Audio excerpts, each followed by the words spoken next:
느헤미야 1장에 보면 느헤미야가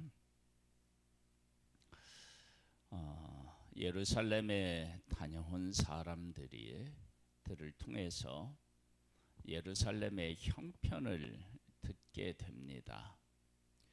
거기에 대한 그 느헤미야의 그 반응이 어떠했느냐. 1장 4절로부터 보면요, 내가 이 말을 듣고 앉아서 울고 수일 동안 슬퍼하며 하늘의 하나님 앞에 금식하며 기도하여. 슬퍼하고 근심하고 괴로워서 도저히 견딜 수 없는 그런 아픔을 느끼게 됩니다. 그런데 이렇게 그 고통을 느낀 그 느헤미야가 무엇을 하는 사람이었느냐? 그러면 왕의 술 맡은 관원이었어요. 근데 이 술 맡은 관원은 어떠한 그 생활을 해야 되느냐? 그러면 이제 이게 2장에 나와요. 아닥사스다 왕 제 20년 니산월에 왕 앞에 포도주가 있기로 내가 그 포도주를 왕에게 드렸는데, 이전에는 내가 왕 앞에서 수심이 없었더니, 수심이 없었다. 한 번도 왕 앞에서 근심된 일에 대한 표현이 없었다는 거예요. 살면서 왜 근심 걱정할 일이 안 생기겠습니까? 그런 일들은 무수히 경험할 수밖에 없고, 특별히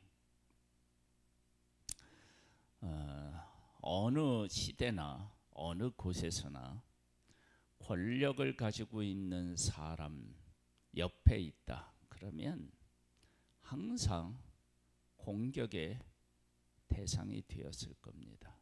그러니까 느헤미야도 술 맡은 관원으로서 왕의 옆에 늘 있다. 왕의 친구로서 살아간다. 그러면 느헤미야를 좋지 않게 사람들에게 말하는 사람도 있었을 것이고, 또 그 일에 관련되어서 또 왜 문제가 안 생기겠습니까? 그런 문제가 생겼을 때에도 이 느헤미야는 항상 내가 왕의 술 맡은 관원으로서의 그 자리와 직책, 그것을 성실히 수행하기 위해서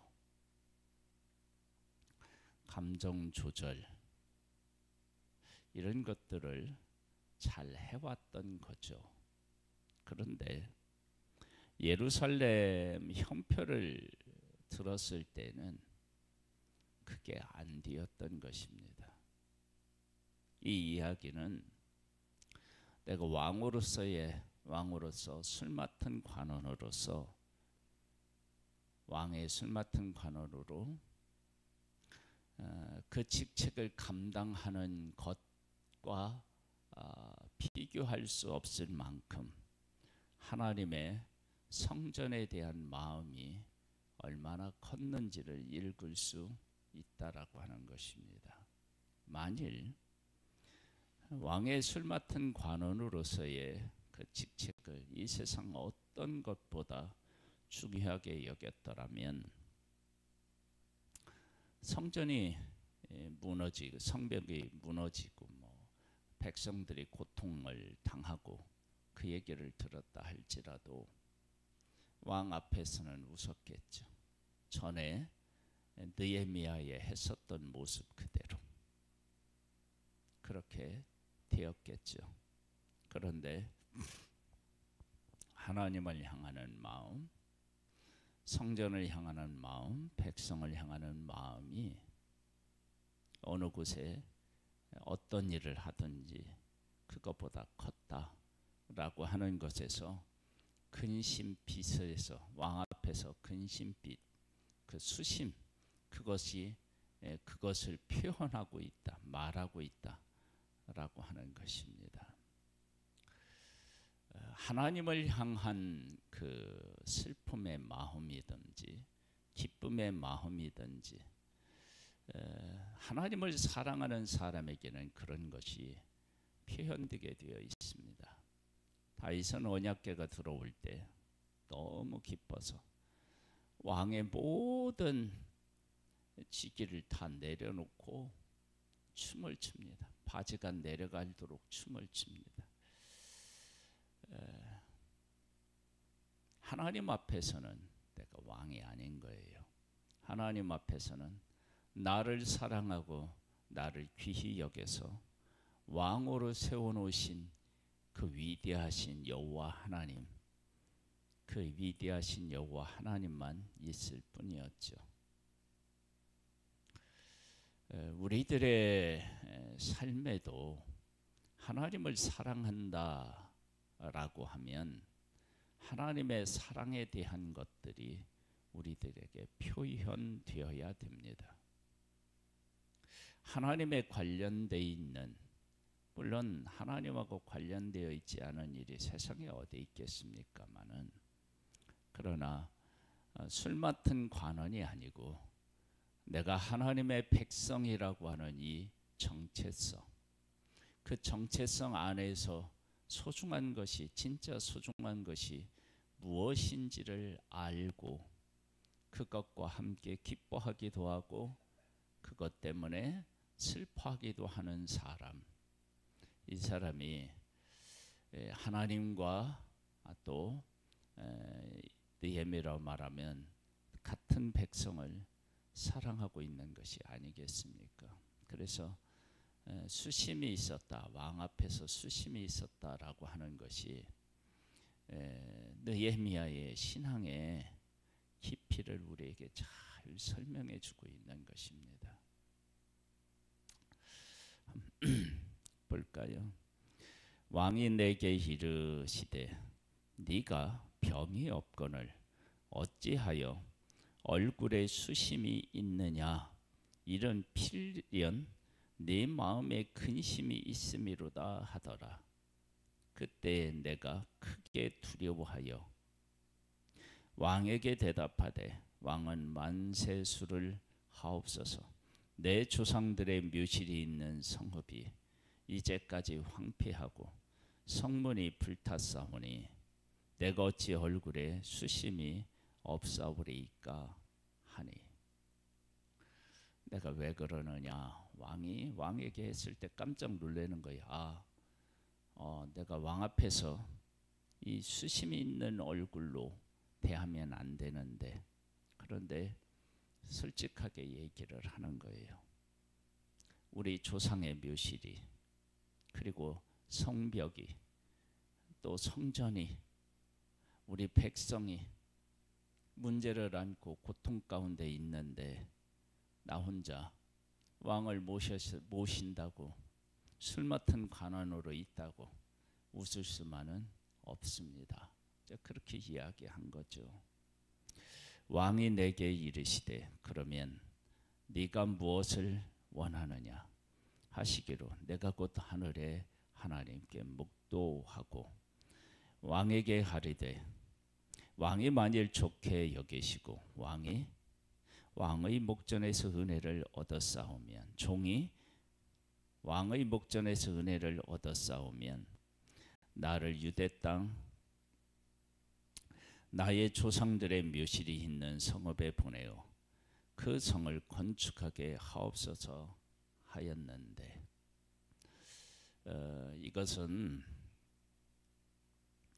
기회가 되면 언제든지 이곳에 가서 이 일을 해야 되겠다라고 하는 그런 마음을 품고 살았다라고 하는 것을 알 수 있습니다. 우리들이 하나님을 향하여서 어떤 마음을 품고 사느냐에 따라서 기회가 주어지면 그것을 최우선순위로 하는 것입니다.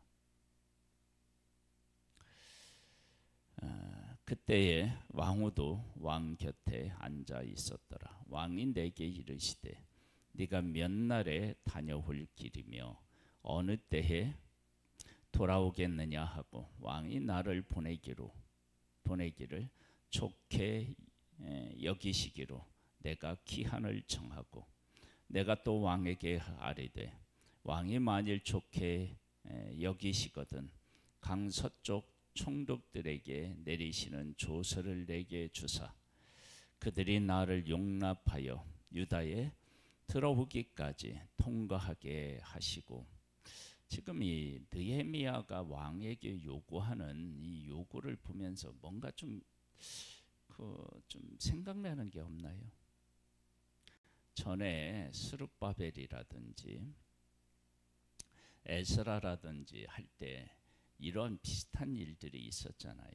그러니까 이 느헤미야가 그렇게 하나님이 역사하셨던 것들을 기억하고 있었다 라고 하는 것을 우리가 알 수 있고, 그리고 하나님께서 도와주시면, 그리고 하나님이 언약하신 그 일들이 이루어지고 있다라고 하는 것에 대해서 마음에 간직하고 있기 때문에 이렇게 이야기할 수 있었다. 그러니까 우리들이 하나님이 하신 일, 그리고 하나님께서 하시겠다고 하시는 약속, 이런 것들을 잘 기억하고 있으면요, 하나님께서 하시고자 하는 일의 때가 지금이구나 라고 하는 사실을 깨달아 알게 되고, 그렇게 알게 되면 어떤 일이 생기느냐, 하나님의 뜻을 이루기 위해서 구하기도 하고 행동으로 옮기기도 하는 일들이 생기게 됩니다. 하나님께서는 예수 그리스도가 이 땅에 오실 때 아무도 모른다, 아버지만 아신다고 예수님이 말씀하셨는데, 그러나 정말로 하나님에게 속한 사람은 그때에 대해서 알 수 있다, 그렇게도 말씀하셨어요. 하나님을 사랑하는 사람, 하나님의 하신 일을 기억하고 하나님의 약속을 기억하는 사람에게서 나타나는 특징이 뭐냐면 하나님의 때에 대해서 안다는 것입니다. 그래서 느헤미야는 전에 스룹바벨이라든지 에스라가 백성들을 이끌고 갔을 때 하셨던 하나님의 일, 그 일에 대해서 기억하고 있고, 또 자기를 통해서 하나님이 하실 일들 기대하고 있고, 하나님의 언약하신 70년에 대한 생각도 가지고 있었을 것입니다. 지금이 하나님이 일하실 때이구나, 회복의 때이구나, 이제 그런 것을 고백하게 되는 거예요.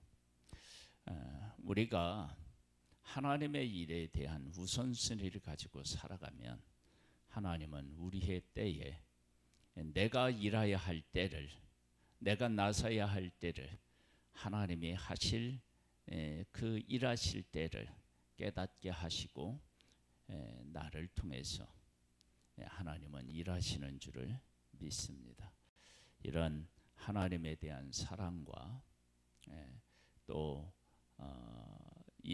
느헤미야로 말하면 그 백성들에 대한 사랑하는 마음, 언약을 이루기 위한 그런 마음, 이런 것들이 우리들에게도 있어서 나도 그러한 일들에 앞장서서 쓰임을 받는 그런 하나님의 사람들이 될 수 있게 되기를 소망합니다. 8절 말씀을 보겠습니다.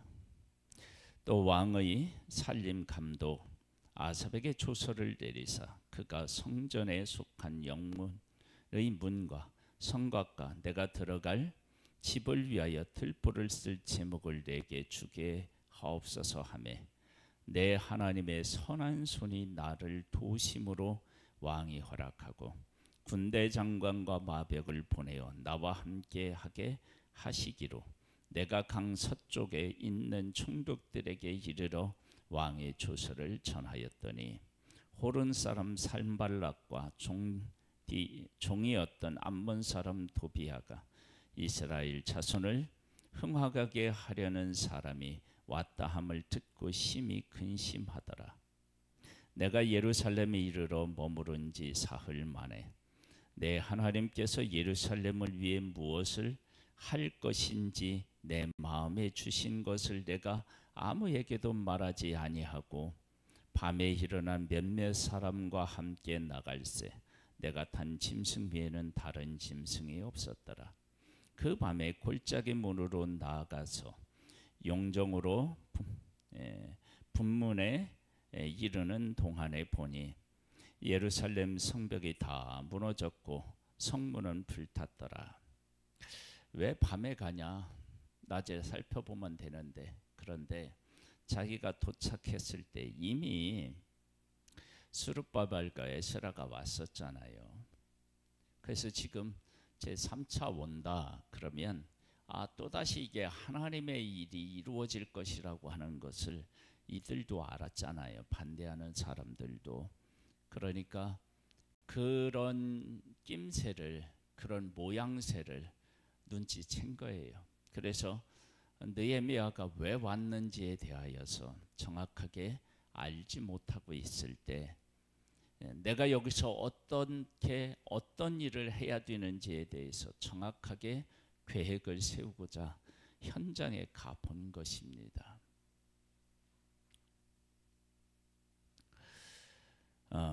그 밤에 골짜기 문으로 나가서 용종으로 분문에 이르는 동안에 보니 예루살렘 성벽이 다 무너졌고 성문은 불탔더라.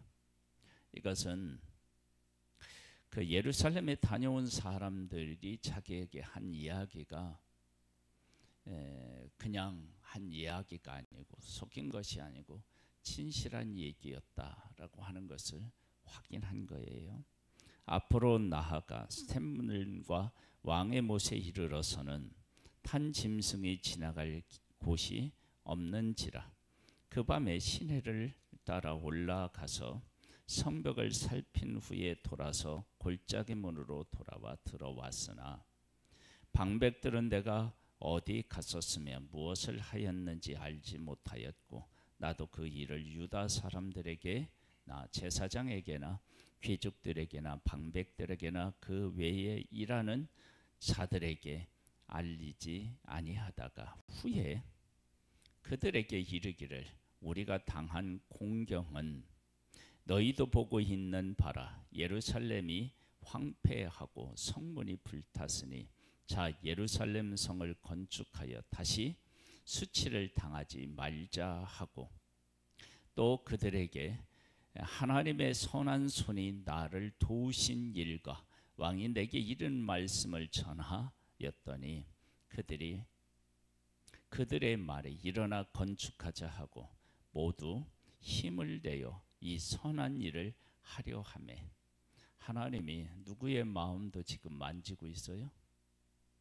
하나님의 백성들의 마음도 만지고 감동하셔서 함께 하도록 하셨습니다.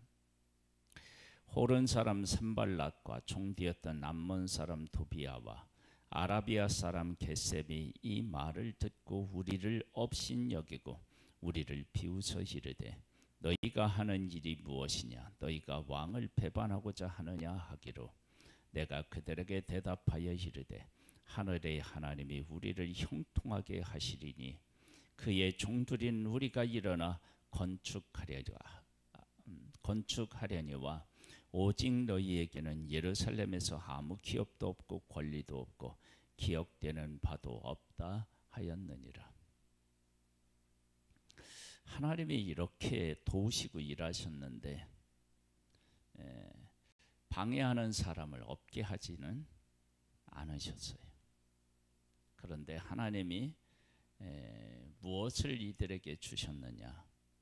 이 방해를 이길 수 있는 힘을 주셨습니다. 느헤미야는 술 맡은 간원으로서요, 왕 앞에서 항상 자기의 감정을 조절하고 왕 중심으로 사는 것처럼 보였어요. 그런데 느헤미야는 나중에 보니까 뭐 했느냐?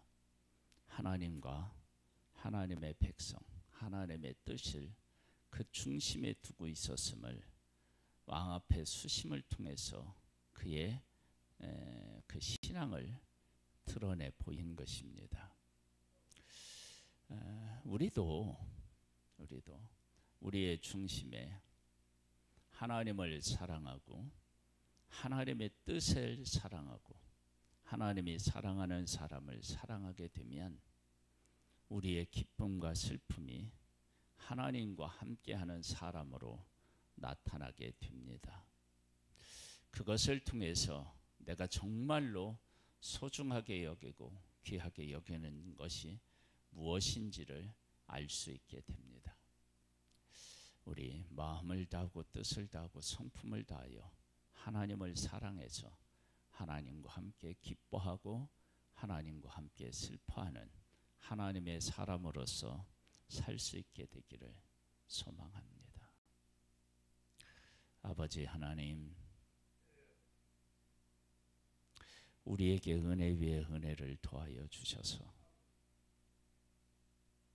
하나님을 즐거워하고 하나님이 하시고자 하는 언약과 함께하는 복 있는 하나님의 사람이 되기를 원합니다. 우리에게 성령으로 충만케 하셔서 하나님의 것을 깨닫고 하나님을 사랑하고 하나님의 일에 충성된 사람으로 승리할 수 있도록 역사하옵소서. 예수님의 이름으로 기도드립니다. 아멘. 하늘에 계신 우리 아버지여, 이름이 거룩히 여김을 받으시오며 나라에 임하옵시며 뜻이 하늘에서 이룬 것 같이 땅에서도 이루어지리이다.